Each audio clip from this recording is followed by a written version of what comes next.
Hello there. This is the first of hopefully many reviews. Actually, what I'm reviewing today is going to be something that was actually played like 5 years ago, and you're going to ask, what took you so long to play?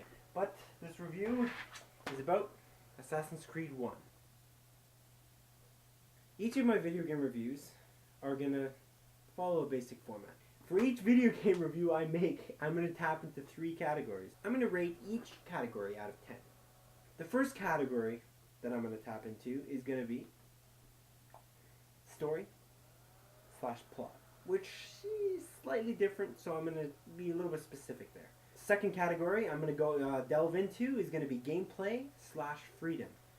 When I'm talking about freedom, I'm talking about your free roaming style like Skyrim, or we're talking like story style like Mr. Uncharted here. And yes, it's used.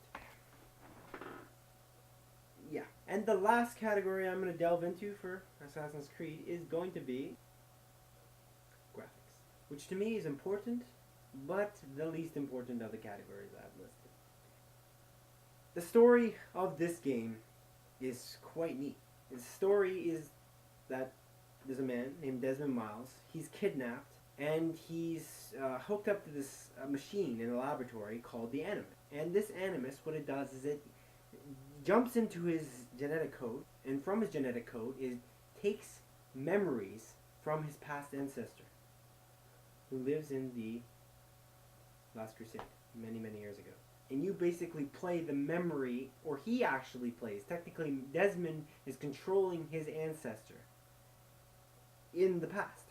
He's controlling a man named Altair, who is an assassin who works for a brotherhood of assassins back in the day, way back in the day. And what these assassins are trying to do is take down an organization called the Templars. The question this game kind of asks you as an audience is, who are the bad guys here?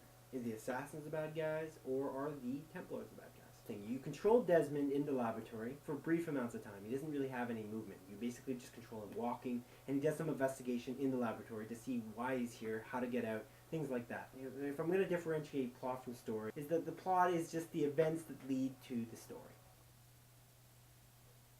And the reason I'm differentiating, especially for this particular game, is that the plot is so repetitive. Basically what Altair has to do is he has got to kill nine Templars. And these Templars are in a few cities, Jerusalem, Acre, and Damascus. And he's got to travel to these cities and kill these Templars.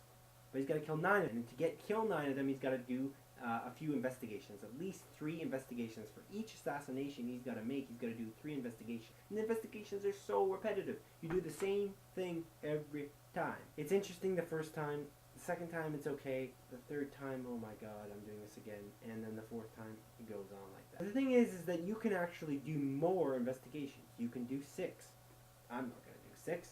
I chose not to do any more investigations than I needed to because I was told that this game is extremely repetitive. Just don't do the extra investigations. That's my tip to you. If you want to enjoy this game like I did, do not do the extra investigation.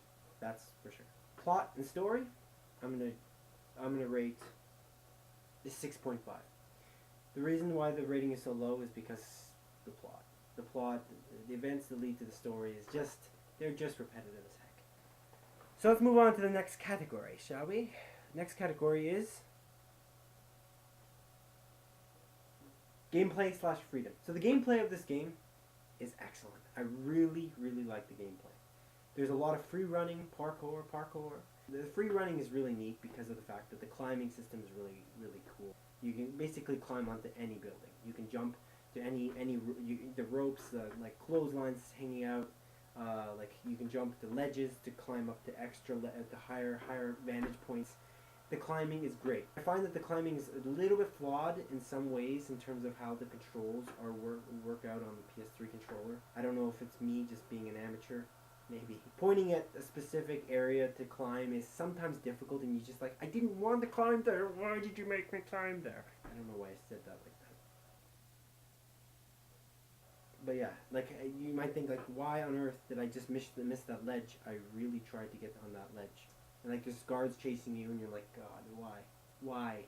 stupid game, can you not let me do what I want? But again, no game is going to be perfect in terms of letting you do exactly what you want in your mind, because that's just impossible. The way the gameplay is designed is each of the 4 PlayStation buttons control a different part of all types. So the triangle controls something different, the circle controls something different, the square controls something different, and what's the last button? The X controls something different.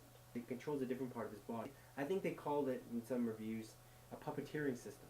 Because Desmond Miles is controlling his ancestor, so it's more like you're puppeteering this guy. You, as a gamer, are obviously playing a character, and you're puppeteering someone already, but now they've made it so that you're puppeteering a guy who's puppeteering a guy. It's like one of those Russian toys, and those dolls that pop up. Never mind. Free roaming is great in this game.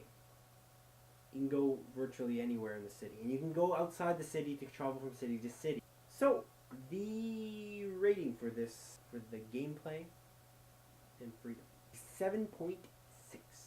The last great topic is graphics. The graphics of this game for 2007 game, it's quite good. They're quite good. They don't really miss a beat with the graphic. It's good for the time period. It's good. Stands up now. To be honest, like the sites aren't really that great. The cities all look really relatively the same. I think that's something that they probably will work out in the next games, and that's, I guess, a downfall for the graphics. Graphics, I'm gonna rate a 6.9. So the scores are plot 6.5, gameplay 7.6, graphics 6.9, and the overall rating is, drumroll please, a 7. And that's the Assassin's Creed review, Assassin's Creed 1 review, and I hope I didn't bore you to death, but then again, you wouldn't be watching the end of this if I did. So, thanks for watching, and perhaps I'll see you next time.